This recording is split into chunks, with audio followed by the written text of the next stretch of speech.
ملګرو که موږ متوجه سو د دعا کول چې موږ دعا کوو الله جل جلاله ته یو څه د الله جل جلاله څخه غواړو یا څه عبادت کوو بهترین څه چې موږ په هغه کې لاس ته راوړو زموږ زړه یو رقم ارامه سي احساس د ارامش وکړو احساس د دې وکړو چې دا یو چا ته خو مې وویل هغه حتما زما کار راکوي نو مشترک ژوند هم همداسې ده که تاسو مینه ورکړئ او هغه مقابل طرف مینه ترلاسه کړئ هغه ارام کیږي نو طبعا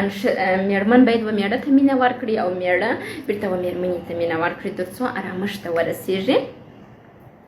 او په یو کورنۍ کې خوشحالي مینه هغه وخت منځته راځي چې د هغه کورنۍ بنسټ پر مهربانۍ باندې ایښودل شوی وي او دوی یو په بل باندې مهربانه واوسیږي نه چې فلمو ته وګوري د فلمو چې مونږ په عملي ژوند کې ښکاره کړي ټاک میرمن راولاړه سي چې پلاخه و میړه ته کشکې میړه راولاړه سي ټاک چې پلاخه و مینې ته کشکې یو بل ته د فلمو اکټونه وکړي فلمي نړۍ و عملي ژوند ته مه راولئ هغه فلمونه دي هغوی د دې لپاره جوړوي چې جلب توجه وکړي پیسې لاسته راوړي هغه تاسو ته صحیح لار نه ده ښوي او هغه کیدای شي د دې لپاره هم وي چې تاسو ته دا در وښیي چې دا کار غلط ده لیکن زموږ جامع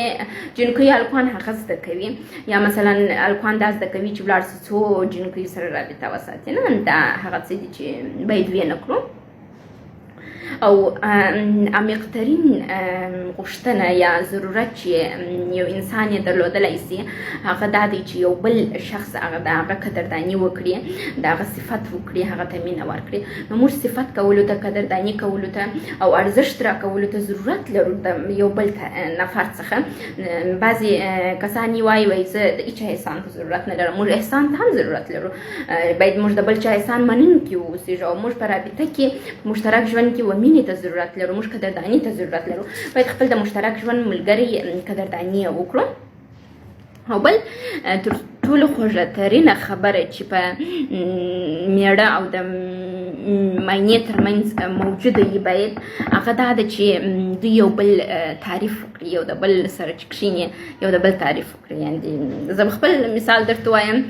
زه خپل د ژوند د ملګري تعریف کوم هغه ته او زه هغه ته دا وایم چې څومره راته ګرانه یې څومره بارزښت دی څومره ښکلې یې او څومره رومانټیک یې دا اړوند خبرې ورته کوم او هغه یې هم ماته کوي او دا موږ خوشحاله یو خپل په منځ